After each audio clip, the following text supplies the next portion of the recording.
आज स्वतंत्रता दिवस था। मल्लू मिठाई वाला अपनी दुकान पर जलेबियां छान रहा था। दुकान पर कस्टमर्स की भीड़ लगी हुई थी।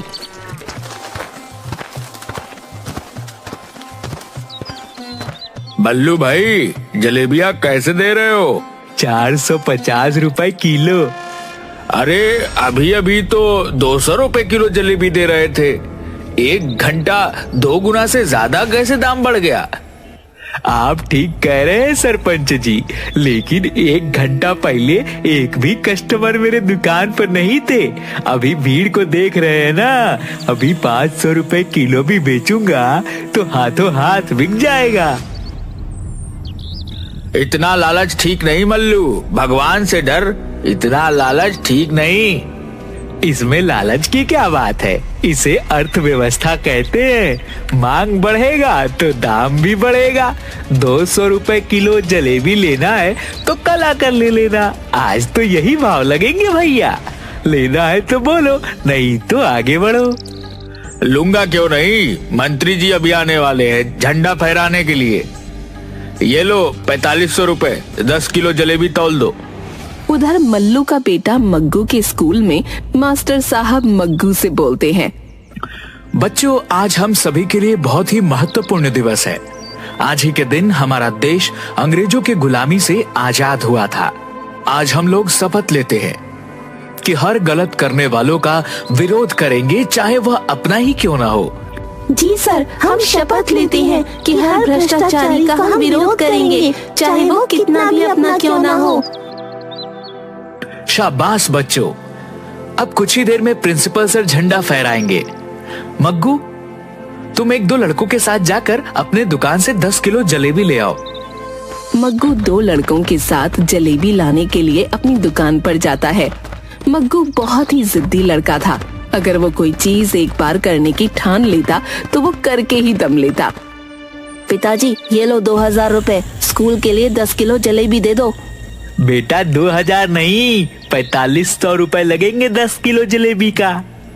अरे पिताजी, 200 रुपए प्रति किलो के हिसाब से 10 किलो जलेबी के 2000 हुए ना।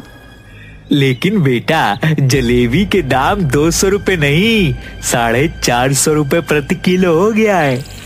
लेकिन पिताजी, तो गलत है, ये भ्रष्टाचार है और हम भ्रष्टाचार का विरोध करते हैं। हम ऐसी लूट नहीं होने देंगे, वो भी आज के दिन। ज्यादा नेता बनने की कोशिश मत करो। लेना है तो लो, नहीं तो फुटो यहाँ से। 450 रुपए प्रति किलो से कम में नहीं जलेबी बेचूंगा। अगर आप सही कीमत पर जलेबी नहीं दे पाए तो हम आंदोलन करेंगे।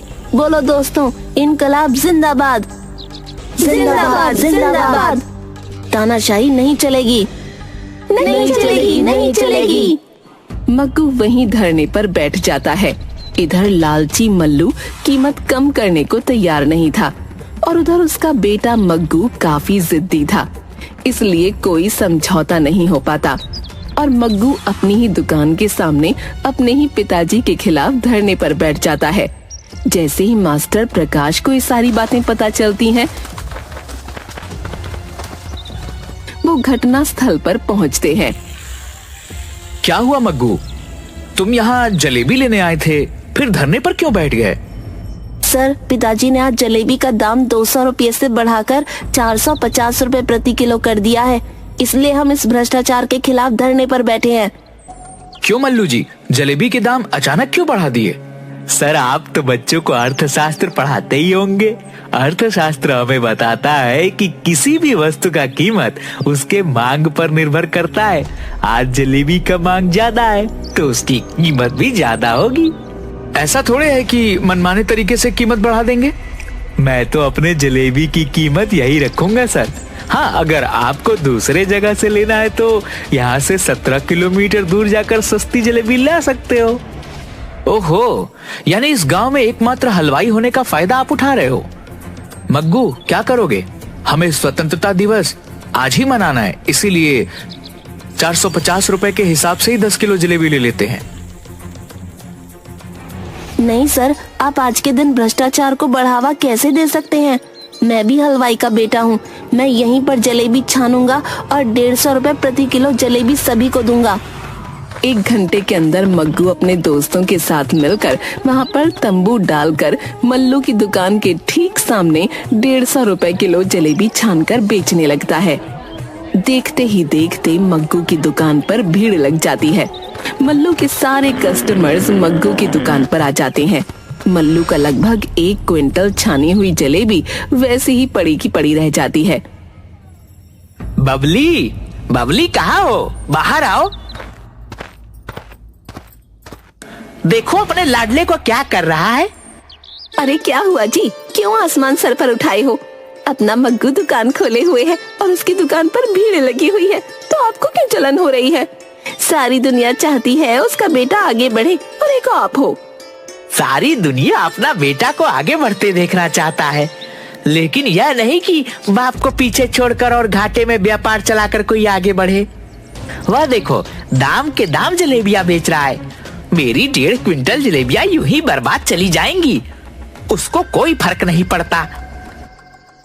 अब तुम तो उसे जानते ही हो कि वो कितना जिद्दी है। अगर उसने जिद पकड़ ली तो वो उसे पूरा करके ही रहेगा।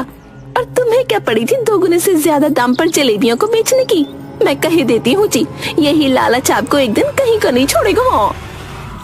आओ आओ चाचा आओ, चाची आओ, भैया और भाभी आओ, दाम के दाम जलेबियाँ खाओ, स्वतंत्रता दिवस धूमधाम से मनाओ।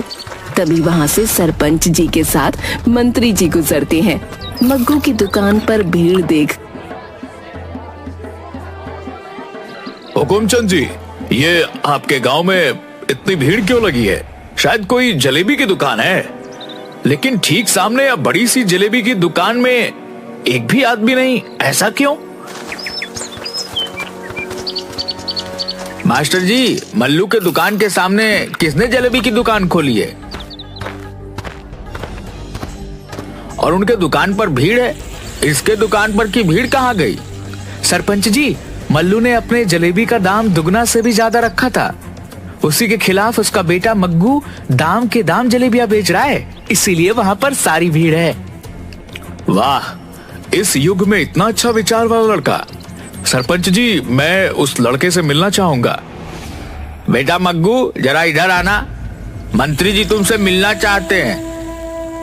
नमस्ते मंत्री जी। मंत्री जी जिंदाबाद जिंदाबाद जिंदाबाद, मग्गू जिंदाबाद जिंदाबाद जिंदाबाद। देखो मल्लू, अपने बेटे से कुछ सीखो, किस तरह लोगों के सेवा के लिए तत्पर है। तुम्हें अपने बेटे पर गर्व होना चाहिए। क्या खाक सीखे? इस नालायक ने अपने धंधा में कुछ भी नहीं कमाया और मेरा धंधा भी चौपट कर दिया। 1.5 क्विंटल जलेबियां मेरी बर्बाद हो गई। जितना मैं सुबह से कमाया था सब घाटा में चला गया इस नालायक के चलते। अरे पिताजी, साधारण कमाई से भी काम चल सकता है। अगर सही कीमत पर आप जलेबियां बेचते तो भी बहुत कमाते, क्योंकि गांव में सिर्फ आप ही एक जलेबी बनाने वाले हैं। अच्छा, मंत्री जी ने जरा पीठ क्या थपथपा दी, तुम तो नेता जैसी बात करने लगे। अरे बेटा, नमक, तेल, ईंधन, इन सब का जब इंतजाम करना पड़ेगा तो सब अच्छी बातें धरी की धरी रह जाएंगी। बच्चों कोई दाम नहीं देगा। बाप पड़ा ना भैया, सबसे बड़ा रुपया, समझे? मैं ज्यादा तो नहीं जानता, पर मैंने आज शपथ ली है कि हर बुराई को हम रोकेंगे। अगर आप कल से भी उचित मूल्य पर सामान नहीं बेचते तो मैं खुद उचित मूल्य पर लोगों को खाना उपलब्ध करवाऊंगा। मैं अपने सामान के मूल्य को कम नहीं करने वाला। तो ठीक है पिताजी, मैं भी आपका जिद्दी बेटा हूँ। मैं गांव के लोगों को जितनी भी कम हो सके उतने कम रेट पर कचौड़ी बनाकर खिलाऊंगा। दूसरे दिन से मग्गू अपनी कचौड़ी की दुकान मल्लू की दुकान के ठीक सामने लगाने लगता है। कम कीमत पर भरपेट कचौड़ी खिलाने के चलते उसकी दुकान पर लोगों का दिन भर तांता लगा रहता, जबकि मग्गू के पिताजी मल्लू अपनी दुकान पर बैठे मक्खी मार रहे होते। इस तरह मल्लू धीरे धीरे अपने घर में बैठकर खाते खाते कंगाली की कगार पर पहुंच जाता है। जगिया, इधर सुन, तुम्हें एक काम करना है। तुम तो जानते हो मल्लू काका, एक बोतल दारू के बदले जगिया कुछ भी कर सकता है। अरे जगिया, मैं तुम्हें 10 दिन फ्री में दारू का बोतल दिलवा दूंगा, लेकिन यह काम सीक्रेट है। किसी को भी मालूम नहीं चलना चाहिए। अरे मल्लू काका, आप काम बोल कर तो देखो, मेरे इस कान से दूसरे कान को खबर नहीं होगी। ये जगिया बेवड़ा का वादा है। तो ठीक है, ये लो जमाल गोटा का पुड़िया, और मग्गू के कचौड़ी में कैसे इसे डालना है ये तुम जानो। आप फिक्र न करो मल्लू काका, बस मेरे हाथ की सफाई देखते जाओ। दूसरे दिन जगिया सुबह सुबह मग्गू की दुकान पर जाता है। मग्गू, मुझे बहुत भूख लगी है, 2 दिन से कुछ खाया नहीं, मुझे कुछ खाने को दो। जगिया, अभी अभी तो दुकान खोलने जा रहा हूँ, इतनी सुबह मैं खाना कहाँ बनाऊंगा? अभी तो सारा इंतजाम ही कर रहा हूँ। थोड़ी देर बाद आना, उसके बाद मैं तुम्हें कचौड़ी खिलाऊंगा। जगिया बेवड़ा है पर मुफ्त खोर नहीं। मैं मुफ्त में खाकर भिखारी नहीं बनना चाहता, मैं काम करके खाना चाहता हूँ। लाओ, मैं कचौड़ी का आटा गूंथ दूं। ये तो अच्छी बात है जगिया, हर आदमी को स्वाभिमानी तो होना ही चाहिए। ये लो, आटा गूंथ दो। जगिया चुपके से आटा गूंथते हुए उसमें जमाल गोटा वाला पुड़िया मिला देता है। उस दिन जितने भी लोग मग्गू की दुकान पर खाना खाने आते हैं, सभी या तो बीमार पड़ जाते हैं या दस्त से उनकी हालत खराब हो जाती है। गांव में हाहाकार मच जाता है।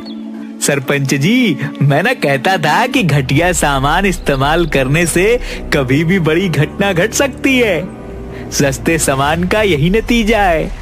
मैं भले ही कुछ ज्यादा कीमत पर खाना खिलाता हूँ, लेकिन मेरे खाने से आज तक गांव में कोई बीमार नहीं पड़ा। वैसी बात नहीं है मल्लू, मग्गू का दुकान खुले हुए आज 6 महीना हो गए। 6 महीनों में ये पहली घटना है। ये तो जांच का विषय है। मैंने पुलिस इंस्पेक्टर धाकड़ सिंह को इसकी जांच के लिए बोल दिया है। तभी धाकड़ सिंह जगिया को पकड़े हुए वहाँ पहुँचता है। ये रहा सरपंच जी, जिसने मग्गू के कचौड़ी में जमाल गोटा और बीमार होने वाला जहरीला पाउडर मिलाया था। पर इंस्पेक्टर साहब, आपको ये पता कैसे चला कि इसी ने मग्गू के कचौड़ी में जहरीला पदार्थ मिलाया है?